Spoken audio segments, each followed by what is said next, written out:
It's been said that the iPhone 15 is considered a scam from Apple to the masses of people who buy their products. The display being inferior to the Pro model at the price point it's selling is an absolute abomination. And while so many people seem to despise that Apple could launch the iPhone 15 with only a 60Hz display in 2023, it somehow still sells incredibly well, and I think I can see why.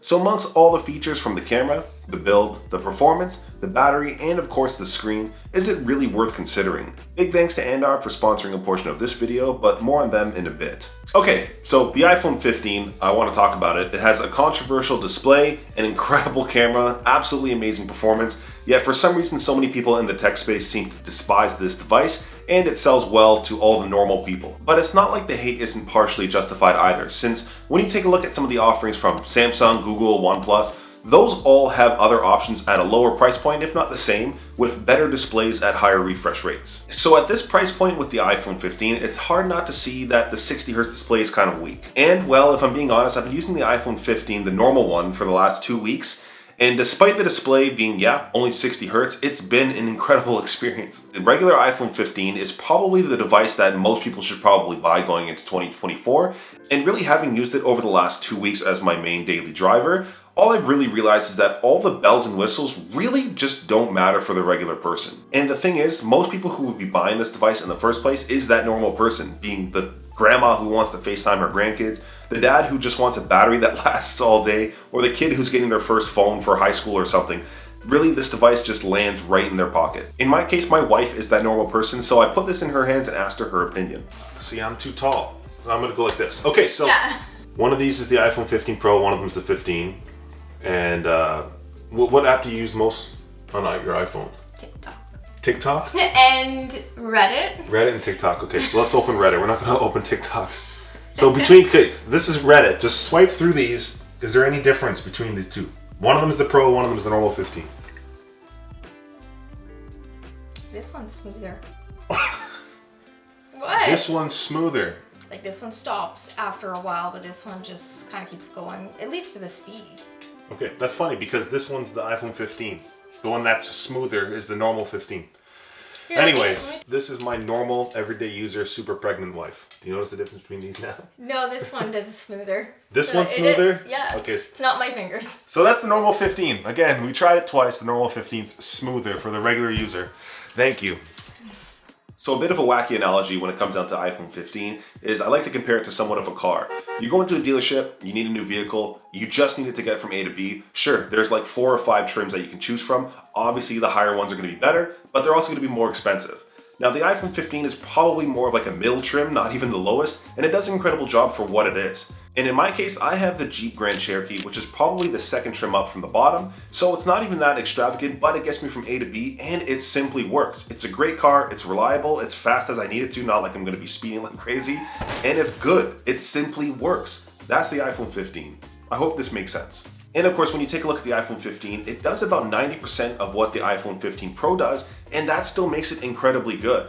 Now, I'm going to talk about everything I love about the iPhone 15, but first, I do want to just give a huge thanks to all of you watching and allowing me to work with cool brands like Andar, who is today's video sponsor. Now, we all know Apple recently ditched their leather case lineup, which was the go-to for a lot of people. For myself, I am a huge fan for all things leather, and as somebody who's made their own wallets over the last 5 years, I can tell what makes good quality leather, and Andar is using 100% full grain leather. The case I'm using is the Aspen in the navy blue colorway, which matches the wrist strap on my Apple Watch 9. For me, it comes down to the feel, the look, the smell, and not to mention the beautiful patina you do get after months of use. Of course, this does come with the added drop protection you would find on a case, and something as simple as lip when your phone is face down.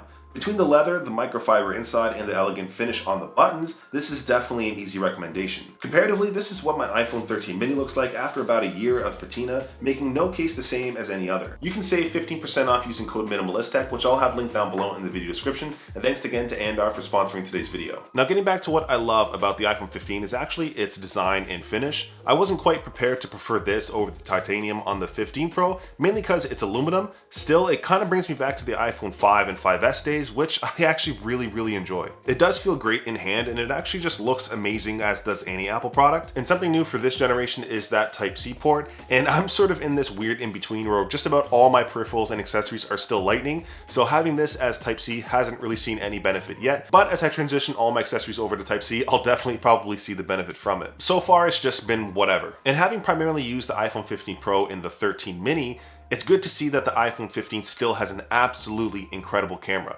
If you have the 15, the camera is incredible. If you have the 13 or 14, the camera is incredible. If you have the 12, the camera is incredible. Now, what I'm filming on now is the Sony FX30, but for the first year and a half of my YouTube channel, I was filming on just an iPhone. And as cliche as it sounds, the best camera you do have really is the one that's in your pocket. For myself, just being able to point this at anything and get 4K and 24 frames per second is absolutely wild. Whether I'm on the road getting random captures for a future video or seeing my 3-year-old embrace her inner Elsa, the camera on here is there and it's amazing. Now, the sensor on here is a 48 megapixel sensor, which is a huge upgrade from the 12 megapixels on my 13 mini. And straight up, for anybody on a huge iPhone, you're gonna see a huge benefit. And it's not just the video either. This counts for the stills, the portraits, and anything else in between. And yeah, obviously the screen is 60 Hertz. It's not gonna be as good as some of the other options out there, but having used 120 Hertz display and swapping back to this, it's really not that big a deal. And after swapping for myself personally, of course you notice it, and then you just don't notice it. After about 30 minutes, it's the same. That isn't to say 120 Hertz isn't better, because literally it is.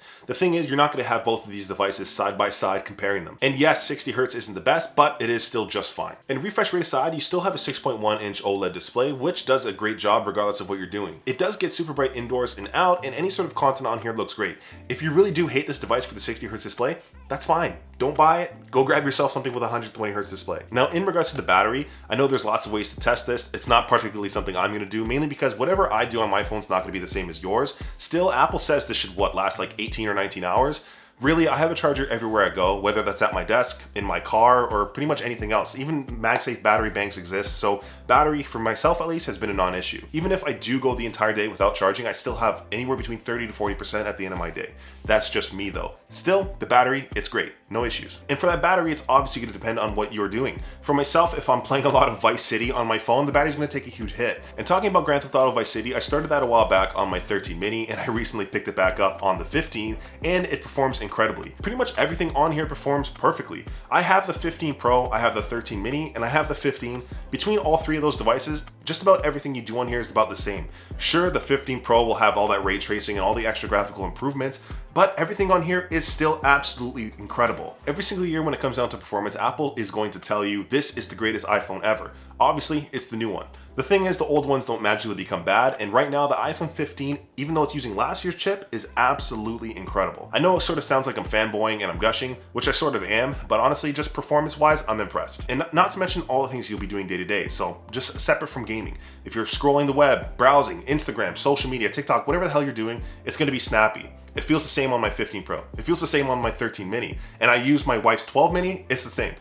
Trust me, you'll be fine with the 15. Then there's all the other things that people sort of forget to talk about when it comes to the reviews because they've gotten boring, which is a good thing. That means they're not bad. The front-facing camera on here, it's incredible. The microphone on here, it's good. You don't really need anything more than that. I'm actually editing this video right now, but I just want to do a quick clip showcasing the front camera and how it actually sounds with the microphone.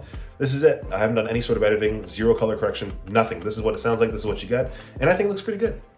So with all the hate that this device is getting for its 60 Hertz display, sure, that's one thing in a huge bucket of awesomeness, but that doesn't mean don't go out and buy it. I'm not saying you should go out and buy it. If you like that 120 Hertz display, go buy it. If you pick this up and you're like, shit, I really wish I had that 120 Hertz display, return it. There's almost no perfect device out there. For myself, that's actually the 13 mini. I love my 13 mini. It's a 2-year-old device that's a lot worse than the 15, but I love that device. I'm probably gonna be giving this to my wife, or I might return it. I don't know yet. Still, if you don't like the 15, don't buy it. It is an incredible device, and it's probably perfectly fine for 99% of everybody who's looking for an iPhone right now. Battery, performance, camera, you name it. That's just my thoughts. If you want to roast me in the comments, go ahead, or let's have a conversation. I appreciate you all watching to the end, and thanks again to Andar for sponsoring today's video. We'll see you in the next one. Cease. Did I just say cease? Did I say cease or peace? Peace. And if there wasn't a lot of B-roll in this video, it's because I'm sick as balls. So, yeah, I just wanted to rant about the iPhone 15. It's a great device. Seriously, if you want to buy it, or don't.